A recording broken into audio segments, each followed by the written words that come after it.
전도 2014 그리스도의 흔적을 갖자. 그리스도의 흔적을 가지시기 위해서 11개월 동안 어떠한 노력을 하셨습니까?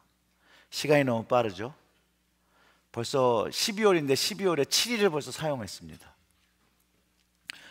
아시는 것처럼 오늘은 대강절 주일 둘째 주일로 우리가 모였습니다. 대강절은요, 주님이 탄생하신 날을 기억하며 기도와 말씀과 회개와 순종으로 다시 오시는 주님을 기다리며 그리스도의 사명, 교회의 사명을 다짐하는 그런 기간입니다. 대강절은 영어로 애드벤트라고 하죠. 온다, 도착한다는 그 라틴어에서 파생된 말입니다. 이 대강절은요, 주님을 기다리며 사모하며 보내는 기간인데, 여러분들은 올해 이 대강절을 어떻게, 어떠한 모습으로, 어떠한 방법으로 지내고 계십니까? 대강절이 연말이라서 늘 바쁘게 보낼 수밖에 없는 그 기간인데요, 그럴수록 주님을 더욱더 많이 기억하시고 주님의 사랑과 은혜를 더 많이 체험하시는 시간 되시기를, 또 기간 되시기를 주님의 이름으로 축원합니다. 많은 사람들이요, 크리스마스 준비로 바쁩니다. 크리스마스 장식도 사야 되고요, 또 장식해야 되고요, 선물을 준비하고요, 그러면서 바쁘게 크리스마스를 보내게 됩니다. 우리도 지난주에 크리스마스 트리를 세웠습니다. 그런데 아무리 많은 것을 준비하고 아무리 많은 것으로 장식을 할지라도 예수님이 제외된 크리스마스라면 아무런 의미가 없습니다. 물론 다른 의미를 부여하여 연말의 시간을 보낼 수 있습니다. 그러나 그리스도인들에게는, 예수님을 믿는 사람들에게는 이 성탄의 기간은 오직 한 가지의 의미밖에는 없습니다. 생명의 구주 되신 예수님이 오신 것을 찬양하고 감사하는 기간입니다. 그리고 신앙의 여정 속에서 성령 안에 그분을 만나고 그분과 사귐을 가지는 그런 시간입니다. 그래서 주님의 오시는 그것을 기다리는 것을 더 의미 있게 하기 위해서 교회 전통에서 이 애드벤트 리스라는 것들을 가지고 예수님의 오심을 기념하기 시작했습니다. 그래서 첫째 주는 예수님이 희망으로 오셨다라고 해서 희망의 촛불을 먼저 킵니다. 둘째 주에는 평화, 이번 주는 피스입니다. 평화의 왕으로 오신 그 주님을 기념하는 날입니다. 다음 주에는 기쁨입니다. 기쁨. 그래서 색깔이 좀 다르죠. 이쪽이 있죠. 핑크빛 초를 킵니다. 그것은 주님으로 인한 기쁨이 너무나도 좋아서 그 얼굴이 발그레하게 송조를 띠는 것을 표현해서 우리가 핑크 초를 켜게 됩니다. 그리고 마지막 네 번째 주일에는 초를 또 켜게 되는데요, 뭐를 킬까요? 글씨가 보이시나요? 뭐죠? Love. 예수님께서 하나님의 사랑의 증표로 오셨다는 것을 기념하면서 그 초를 켜면서 기억하는 것입니다. 그리고 크리스마스 이브에 켜는 가운데 있는 초, 흰색이죠? 그리고 거기에 십자가가 이렇게 그려져 있습니다. 이것을 그리스도의 초, 크라이스트 캔들이라고 하는데, 이 하얀색은 예수님께서 우리에게 빛으로 오셨다는 것을 기념하기 위한 것입니다. 그래서 우리가 이 절기를 보내며 주님께서 이렇게 오신 의미를 기억하면서 우리가 이 대강절을 보내게 되는 것입니다. 사랑하는 성도 여러분, 예수님께서 여러분의 희망 되시고 평화 되시고 기쁨 되시고 사랑 되십니까? 그것을 믿으십니까? 그리고 그 빛 대신 예수님을 쫓아 사시는 것에 여러분의 삶을 헌신하셨습니까? 아멘. 오직 예수 그리스도를 기억하며 성령을 통해 역사하시는 주님을 만나며 교제하는 이 대강절을 보내시기를 주님의 이름으로 축원합니다. 오늘 본문을 다시 보면요, 본문의 말씀이 이렇게 이야기합니다. 가라사대 너희가 무엇을 듣는가 삼가하라. 그 이야기는 뭐죠? 너희가 듣는 것을 분별하라는 것이에요.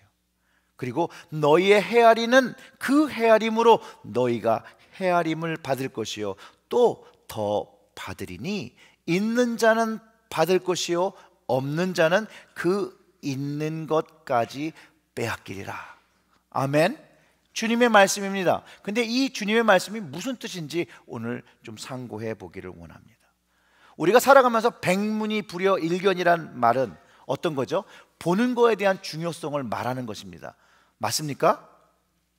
그런데 보는 것도 굉장히 중요하지만 세상을 살다 보니까 듣는 것도 너무 중요하다라는 것이에요. 잠언 18장 20절과 21절의 말씀에 보면요, 이 사람의 입에서 나오는 말, 사람은 입에서 나오는 열매로 하여 배가 부르게 되나니 곧 그 입술에 나는 것으로 하여 만족해 되느니라. 죽고 사는 것이 혀의 권세에 달렸나니 혀를 쓰기 좋아하는 자는 그 열매를 먹으리라고 말하면서 말에는, 혀에는 그 힘과 권세가 있음을 가르쳐주고, 그렇기 때문에 말을 신중히 하라고, 신중함을 기하라고, 선한 것으로 사용해달라고 부탁하고 있는 것입니다. 근데 그 이유는 왜 그러냐면요, 듣기 때문에 그래요. 듣는 사람이 영향을 받기 때문에 그 말에 권세가 있는 것을 조심하라는 것이에요. 실제로 우리가 살아가면서요, 어려운 얘기를 막 듣잖아요. 힘든 얘기를 막 듣잖아요. 아픈 얘기를 막 듣잖아요. 그러면 우리도 모르게 영향을 받는다는 것이에요. 우리의 마음이 그것 때문에 답답하고 힘들고 우울해진다는 것이에요. 그리고 그것을 경험하면서 우리가 가지는 삶의 태도 자체도 부정적이 되고 회의적이 된다는 것이에요. 반대로요, 기쁘고 아름답고 즐겁고 희망적인, 그리고 그 마음이 따뜻해지는 이야기를 들으면요, 용기를 얻게 되고요, 희망적인 이야기를 전하게 되는 것을 경험하게 됩니다. 이 듣는 것이 얼마나 중요한 것인지 우리가 다시 한번 깨달을 수 있어요. 그런데 우리에게는 하나님의 말씀이라는 귀한 보물이 있습니다.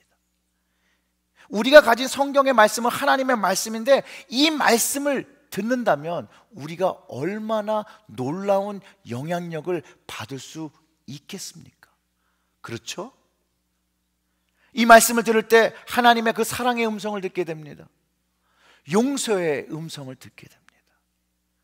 생명의 음성 대신 주님을 경험하게 됩니다.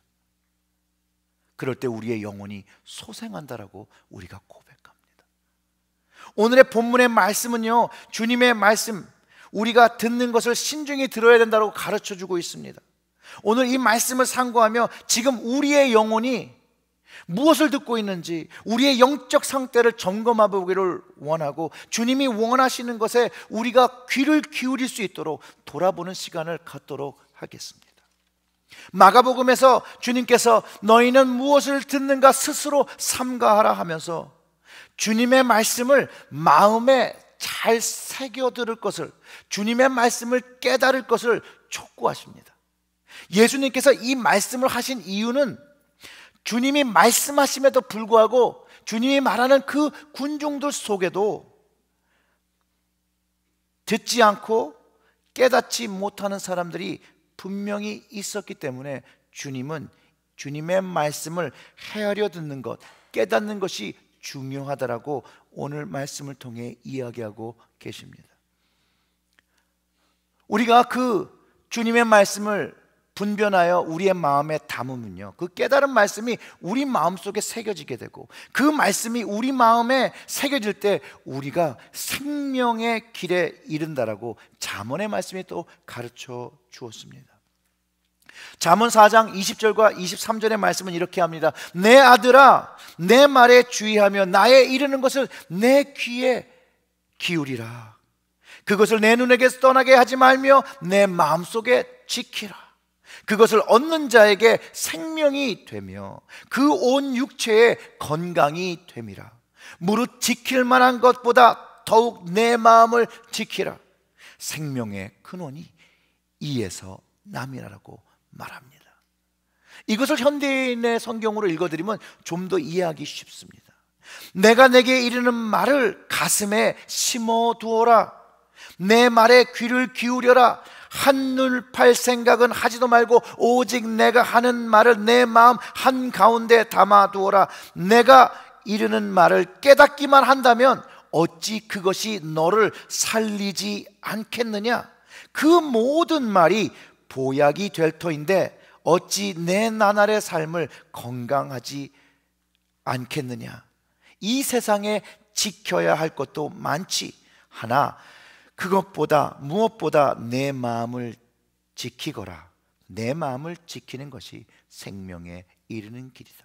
사람을 살리는 길이다. 이렇게 말씀하신 거예요. 하나님의 말씀이, 주님의 말씀이 우리 마음에 담기면 우리를 생명으로 이끌고 계시다는 말씀을 하시는 것이죠. 이 얼마나 놀랍고 경이로운 말씀입니까? 주님의 말씀이 이렇게 생명의 능력을 우리에게 공급하고 있다는 사실을 우리가 깨달을 수 있다는 것입니다. 우리의 심령과 마음에 주님의 말씀이 자리 잡고 있습니까? 사랑하는 성도 여러분, 하나님의 말씀이 여러분 마음에 새겨져 있습니까?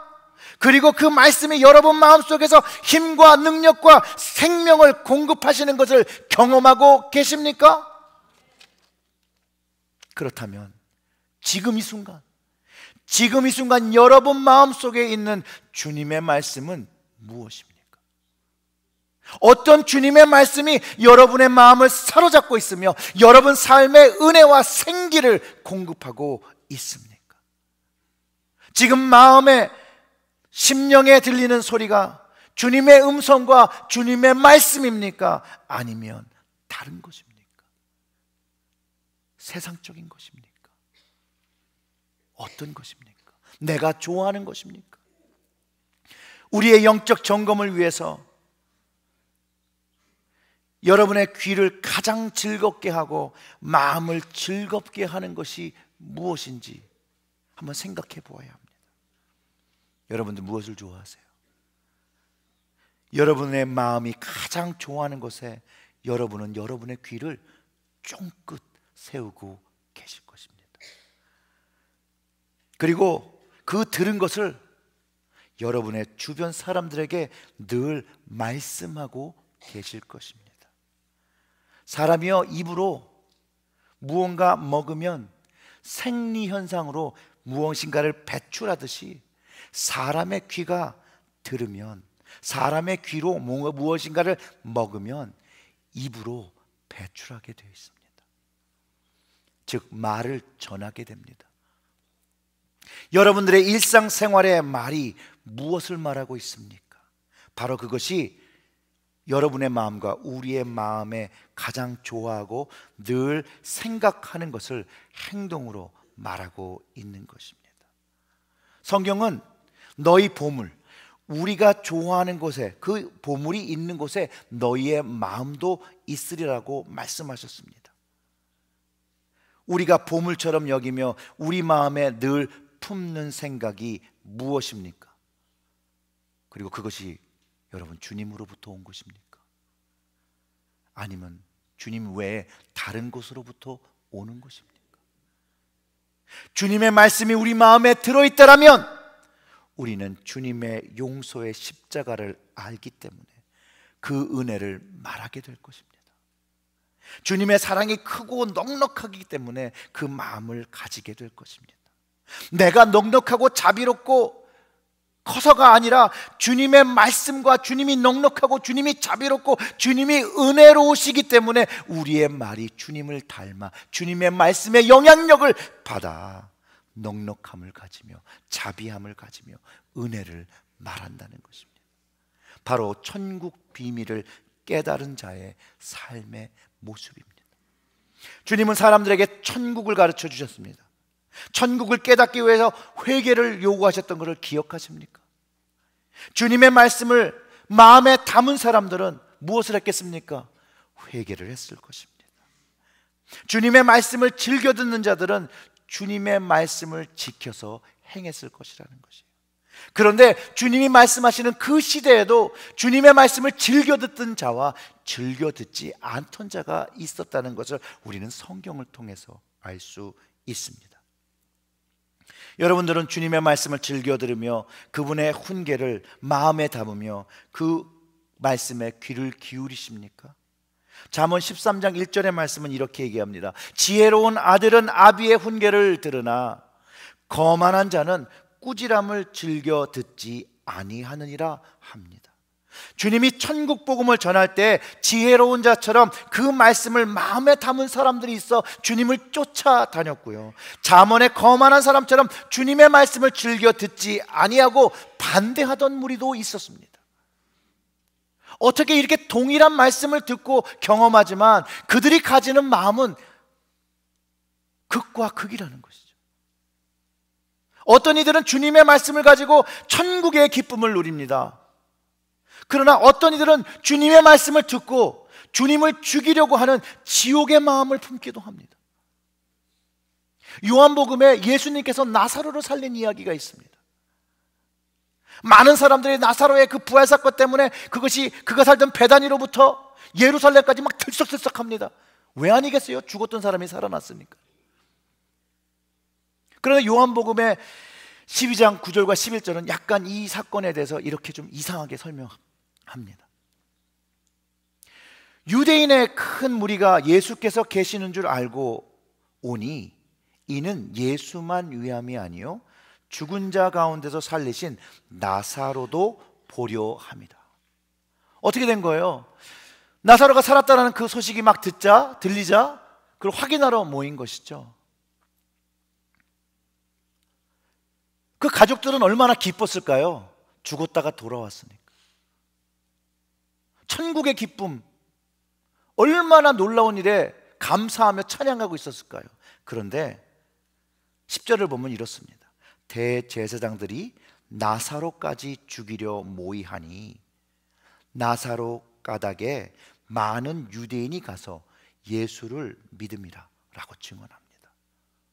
어떤 이에게는 천국 복음으로 된 사건으로 인해 기쁨을 누리고 천국을 누리게 되는데요, 어떤 이들은 살이를 품고 지옥의 마음으로 다시 부활한 나사로까지 죽이려는 그 악함을 보이고 있습니다. 그렇기 때문에 우리는 주님이 하신 말씀을 헤아림을 잘해야 합니다. 여기서 헤아림은요, 복음을 수용하는 자세, 복음을 채우는 그 그릇에 대한 것으로 이해할 수 있습니다. 즉 복음, 주님의 말씀을 들었을 때 그 깊고 넓은 영적인 그 풍성함을 마음속에 받고 마음의 그릇에 채워질 때 그것을 누리게 된다는 것을 이야기합니다. 즉 예수님의 말씀을 들으면 들을수록, 마음에 받으면 받을수록 진리를 더욱더 깨닫게 되고 더 그 깊이를 알게 된다는 것을 이야기하고 있습니다.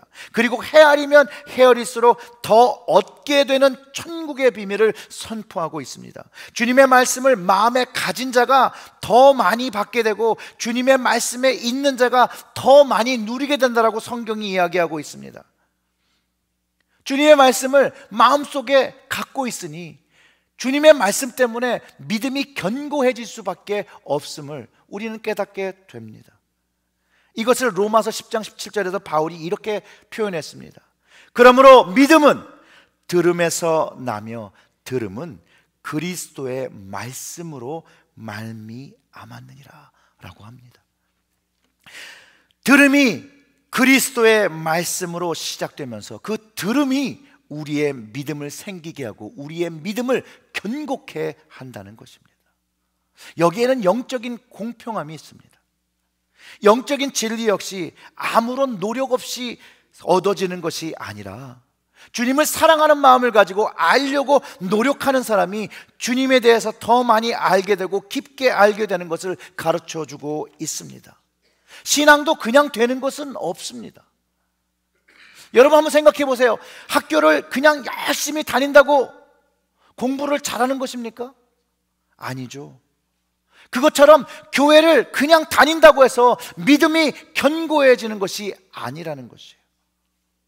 믿음이 견고해지고 믿음이 바로 서기 위해서는 주님의 말씀을 들음으로 마음에 간직하고 그 말씀에 이끌려 그 말씀에 붙잡힌 바 되어서 살 때 믿음의 백성으로, 믿음의 자녀로 서게 되는 것입니다. 즉 천국 복음은요, 감나무에서 감 떨어지기를 기다리는 자에게는 주어지지 않는다는 것이에요. 주님께 관심을 갖지 않고 주님을 듣지 않는 사람이 어떻게 주님을 알 수 있겠습니까? 그런데 오늘 예수님의 말씀은 주님께 관심을 두지 않고 듣지 않는 사람은 갖고 있는 것마저 잃어버리게 된다는 말을 해주고 있다는 것이에요. 세상에서 빈익빈, 빈익부란 말에 우리가 동의를 많이 하죠. 영적인 축복에 역시 주님의 말씀을 더 많이 받는 사람이 더 많은 은혜를 누리게 되고, 적은 자는 있는 것마저 잃어버리게 되는 경험을 하게 된다는 것을 이야기합니다. 즉 아무리 과거에 수많은 은혜를 받고 사랑을 누렸지라도 그 삶의 과정에서 주님의 말씀이 그 마음에 있지 아니하고 그 마음에 주님의 말씀이 깃들지 않다라면, 이전보다 많지 않다라면 그 은혜를 계속해서 잃어버리게 된다는 말을 하고 있는 것입니다. 오늘 이 자리에서 신앙이 이전만 못하다고 고백하시는 성도님이 있으시다면, 주님의 음성과 말씀에 여러분의 귀와 마음을 들여서 그분의 말씀이 여러분 마음 안에 깃들고 그 깃든 마음으로 인하여 더 큰 은혜를 누리시기를 주님의 이름으로 축원합니다. 이전에 누렸던 은혜보다 더 큰, 더 많은, 더 깊은 은혜를 경험하시게 될 것입니다. 정원 목사님이라는 분이 계신데요, 그분의 글을 좀 나누기를 소원합니다. 어떤 선배가요, 후배에게 말을 겁니다. 후배, 이 결혼 다시 한번 생각해봐. 이 결혼은 하나님이 기뻐하시지 않는 것 같아. 두 사람은 신앙도 성격도 서로 맞지 않아. 서로 많은 고통을 경험하게 될 거야. 자매가 아무리 아름다워도 그건 결코 오래가지 않아. 근데 후배가 대답합니다. 형님, 저 결심했어요. 저는 그녀를 사랑합니다. 어떤 대가이든지 다 치를 거예요. 시간이 흐릅니다. 많은 고통의 세월을 보내고 후배는 선배에게 옵니다. 그리고 말을 합니다. 형님, 앞으로 누구든지 서로 맞지 않는 결혼을 한다면 저에게 말씀해 주세요. 제가 가서 뜯어 말릴 거예요. 선배가 대답합니다. 후배, 사람들은 아무도 듣지 않아. 후배가 그랬듯이 사람들은 누가 뭐라 해도 자신이 경험하지 않은 것을 듣지 않고 믿지도 않아. 앞서간 사람들의 이야기는 다 소설이고 자기는 다르다고 생각해. 하지만 삶은 되풀이 되는 것, 시간이 흐르고 세월이 쌓이면 자기도 소설의 한 부분인 것을 알게 돼. 때는 이미 늦고 자기도 남과 다르지 않다는 것을 알게 되지. 만약 자신을 믿지 않고 자신의 감정을 신뢰하지 않으며 마음의 귀를 기울일 수 있다면 모든 사람들이 걸어가는 고통의 길을 가지 않을 수 있을 텐데, 지혜를 얻고 생명의 길을 발견할 수도 있을 텐데, 하지만 대부분의 사람들은 많은 고통을 통과하기 전까지는 듣는 법을 배우지 못하지. 충분히 시간이 흐르고 충분히 고통을 경험한 후에 그들은 듣고 배우며 비로소 성장해 갈 수 있을 거야 라고 했답니다. 사랑하는 성도 여러분, 우리는 예수 그리스도를 통하여 생명의 길을 발견하고 주님의 말씀이 우리의 삶의 지혜인 것을 알지만 우리는 주님만을 쫓아 살지 못합니다. 못했습니다. 주님께 귀 기울이지 못했기 때문에 충분한 또 고통의 시간을 경험하기도 했습니다. 사랑하는 성도 여러분, 주님의 말씀에 오늘부터 귀를 기울이셔서 주님께서 우리를 위하여 준비하신 하늘의 희망과 평화를 누리며 살아가시기를 주님의 이름으로 축원합니다. 다시 한번 우리가 듣는 것을 분별해야 합니다. 세상 것들은 우리의 귀에서 밀어내고 주님의 말씀을 우리의 귀에 기울여야 합니다. 오직 주님의 말씀 듣기를 노력하며 그 말씀을 마음에 새기고 그 말씀이 다시 떠나가지 않도록 어떻게 해요? 잠언의 말씀처럼 지키는 것입니다. 그리고 그 말씀의 축복을, 주님의 천국 복음으로 인하여 그 기쁨을 누리며 살아가시기를 주님의 이름으로 축원합니다. 기도하겠습니다.